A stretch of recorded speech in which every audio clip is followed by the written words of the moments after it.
The worst moment in Lakers history in the 2010s.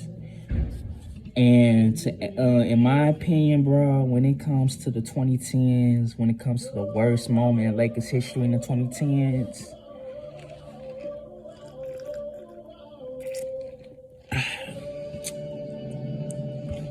even though he had every right to do this, but at the same time, it wasn't right to the fans and stuff like that when he did it. When Commissioner David Stern vetoed that trade for Chris Paul not to cross over into the Lakers by joining forces with Kobe. That's when I kind of felt bad for Chris Paul, because here we are like him struggling with the small market. New Orleans at the time was no basketball city at whatsoever. It was always a football city, with the New Orleans Saints running things with that and all that. And the New Orleans Hornets was basically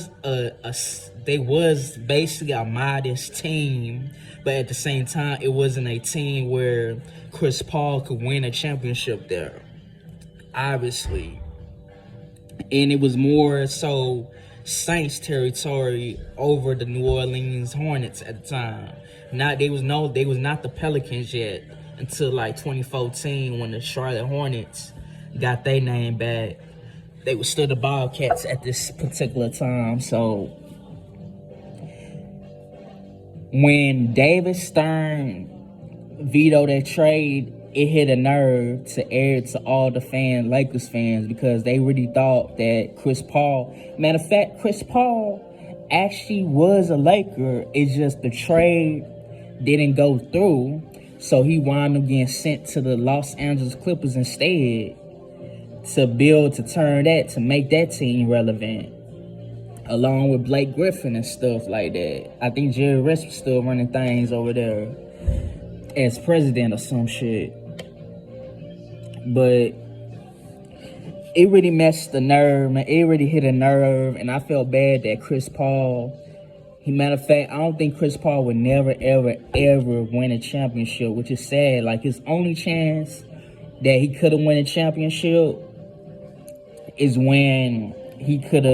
if that trade go through with the Los Angeles Lakers, and Kobe would have got his sixth ring. It's almost like David Stern did not want Kobe to get his sixth ring, because he was a Jordan fan. It's obviously David Stern was a Jordan fan, so that's why Kobe couldn't get his sixth ring. He stopped Kobe from getting his sixth ring. And at this time, when Dwight Howard came to the Lakers, I already knew Dwight Howard was injury prone at this time, and he was having back problems. So Dwight Howard couldn't give it. But I guarantee you this: if Dwight Howard doesn't have a back injury, he would have gave Kobe a sixth ring. And Steve Nash was old as hell, so they did Kobe bogus that in the 2010s. So didn't give that man no help whatsoever. And everybody in that team everybody in that Lakers team that won the championship in 2009, 2010, and was with him in 2008 when they lost to the Celtics, they was getting old they damn self. So, yeah, bro. That's all I got to say about the whole Chris Paul trade. It should have went through, and I just feel bad for the brother, though. And he's on his way to retirement with the Golden State Warriors. This may be his last year, I don't know. But all I know is that Chris Paul all I know is that Chris Paul don't have much more years left of playing time. So shout out to Chris Paul, man, and forever a Kobe Bryant fan. Peace.